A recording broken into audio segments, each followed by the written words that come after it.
2 பேதுரு 3:7 வானங்களும் பூமியும் அக்கினிக்கு இரையாக வைக்கப்பட்டிருக்கின்றது என்று குறிப்பிடப்பட்டிருக்கின்றது.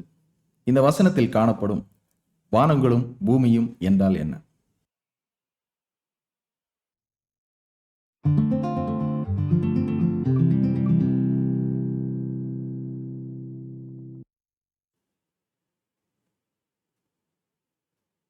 முந்தைய காணொளியிலே ஒரு சந்ததி போகிறதும் மறு சந்ததி வருகிறதும் இவ்வாறு இவைகள் மாறி மாறி நிகழ்ந்தாலும் பூமியோ என்றென்றைக்கும் நிலைத்திருக்கின்றது என்ற வசனத்தின் அடிப்படையிலும் புதிய வானமும் புதிய பூமியும் பின்னாட்களிலே வந்து தேவன் இந்த மனிதரிடத்திலே வாசம் செய்வதினாலும் இந்த வானமும் பூமியும் ஒழியாது என்பதாக பார்த்திருந்தோம்.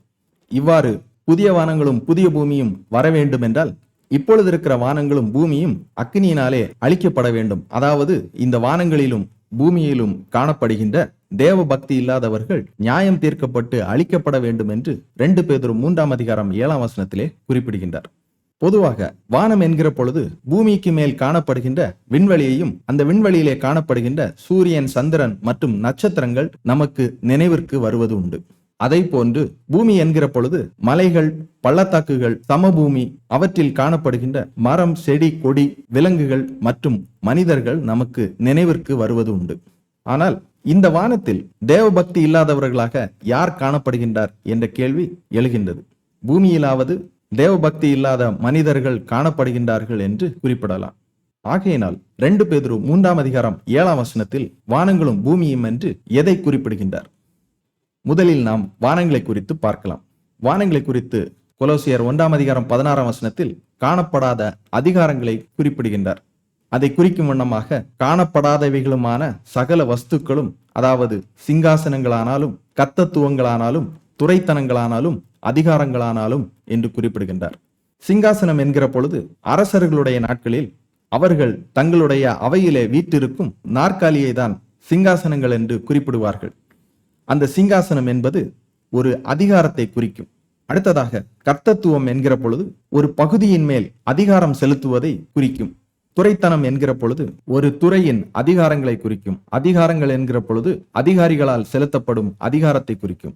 இவ்வாறு இந்த வசனத்தில் காணப்படாத அதிகாரங்களை குறித்து குறிப்பிடுகின்றார். இப்பொழுது நாம் வானமண்டலத்தில் உள்ள காணப்படாத அதிகாரங்களை குறித்து பார்க்கலாம்.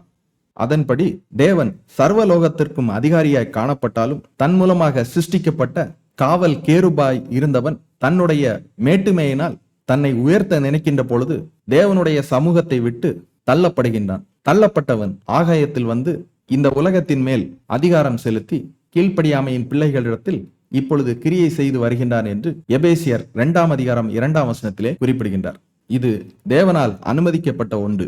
இதன் மூலமாக யார் தேவனை சார்ந்திருக்கின்றார்கள் என்பது இறுதியிலே வெளிப்படும். மேலும் இவன் மட்டும் தனியாக காணப்படுகின்றானா என்றால் இவனோடு ஒரு சேனையும் காணப்படுகின்றது என்று எபேசியர் 6:12 குறிப்பிடுகின்றார். இவர்கள் பின்னாட்களிலே இவனோடு சேர்ந்து கொண்ட கீழ்ப்படியாத தூதர்கள். ஆகவே சாத்தானும் அவனோட கூட அவனுடைய தூதர்களும் இந்த வானமண்டலத்திலே தேவ பக்தி இல்லாத கிரியைகளை செய்து கொண்டு அங்கிருந்து இந்த பூமியிலே காணப்படுகின்ற நபர்களையும் தேவனுக்கு விரோதமான செயல்களை செய்யும்படி செய்கின்றார்கள்.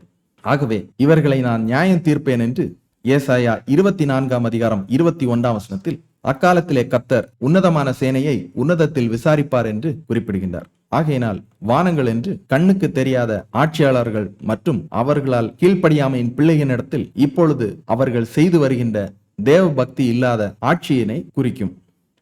அடுத்ததாக பூமி என்கிற பொழுது கொலோசியர் 1:16 எவ்வாறு காணப்படாத அதிகாரங்கள் காணப்படுகின்றதோ அதை போன்று காணப்படுகின்ற அதிகாரங்களும் இருக்கின்றது என்பதையும் நாம் மீண்டும் படிக்கலாம். இதை 1 கொரிந்தியர் 2:8 இப்பிரபஞ்சத்தின் பிரபுக்கள் என்று குறிப்பிடுகின்றார். அதாவது இப்பிரபஞ்சத்தின் பிரபுக்கள் இந்த சுவிசேஷத்தை அறிந்திருந்தார்கள் என்றால் கிறிஸ்துவை கொலை செய்திருக்க மாட்டார்கள் என்று இந்த வசனத்திலே குறிப்பிடுகின்றார்.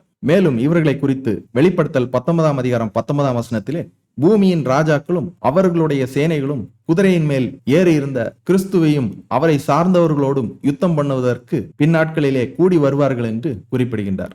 இவர்களை குறித்து எபேசியர் 6:12 இந்த உலகத்தின் இருளின் அதிபதிகளோடும் என்று குறிப்பிடுகின்றார். வெளிச்சம், இருள், வெளிச்சம், நன்மை, இருள், தீமை வெளிச்சம் நீதி, இருள் அநீதி. இவ்வாறு இந்த பூமியிலே அநீதியாய் தேவபக்தி அற்றவர்களாக செயல்படுகின்ற அதிபதிகளை குறித்து குறிப்பிடுகின்றார். ஒரு பகுதியில் பிரபுக்கள் என்றும், இன்னொரு பகுதியிலே அதிபதிகள் என்றும், இன்னொரு பகுதியிலே ராஜாக்களும் என்று நாம் படிக்கின்றோம். ஆனால் இவைகள் அனைத்தும் அநீதியின் கூட்டத்தை தான் குறிப்பிடுகின்றது. இவர்களையும் நியாயம் தீர்ப்பேன் என்று ஏசாயா 24ஆம் அதிகாரம் 21ஆம் வசனத்தில் பூமியின் ராஜாக்களை பூமியில் விசாரிப்பார் என்று குறிப்பிடுகின்றார். ஆகையினால் 2 பேதுரு 3ஆம் அதிகாரம் 7ஆம் வசனத்தில் பூமி என்கிறது கண்ணுக்கு தெரிகிற ஆட்சியாளர்கள் மற்றும் அவர்கள் மூலமாக நடத்தப்படுகின்ற தேவ பக்தி இல்லாத ஆட்சியினை குறிக்கும். இதிலிருந்து 2 பேதுரு 3ஆம் அதிகாரம் 7ஆம் வசனத்தில் வானங்களும் பூமியும் என்பது பூமிக்கு மேல் காணப்படுகின்ற விண்வெளியையும், அந்த விண்வெளியிலே காணப்படுகின்ற சூரியன், சந்திரன் மற்றும் நட்சத்திரங்களையும், பூமி என்கிற பொழுது மலைகள், பள்ளத்தாக்கு, சமபூமி, அவைகளில் காணப்படுகின்ற மரங்கள், செடிகள், மிருகங்கள் மற்றும் மனிதர்கள், இவைகளை குறிக்காமல் வானமண்டலத்திலே கண்ணுக்கு தெரியாத மற்றும் பூமியிலே கண்ணுக்கு தெரிகிற ஆட்சியாளர்கள் மற்றும் அவர்களால் இந்த பூமியிலே நடத்தப்படுகின்ற ஆட்சியையும் அதற்கு துணை போகின்ற ஜனங்களையும் குறிக்கும். ஆகையினால்தான் தேவ பக்தி இல்லாதவர்களாக இந்த வானத்திலும் பூமியிலும் காணப்படுகின்றவர்களை நியாயம் தீர்த்து இந்த அக்கினியினால், அதாவது முற்றிலும் அழித்து போடுவேன் என்று குறிப்பிடுகின்றார். இதற்கு பின் நீதி வாசம் செய்கின்ற புதிய வானங்களும் புதிய பூமியும் உண்டாக இருக்கின்றது.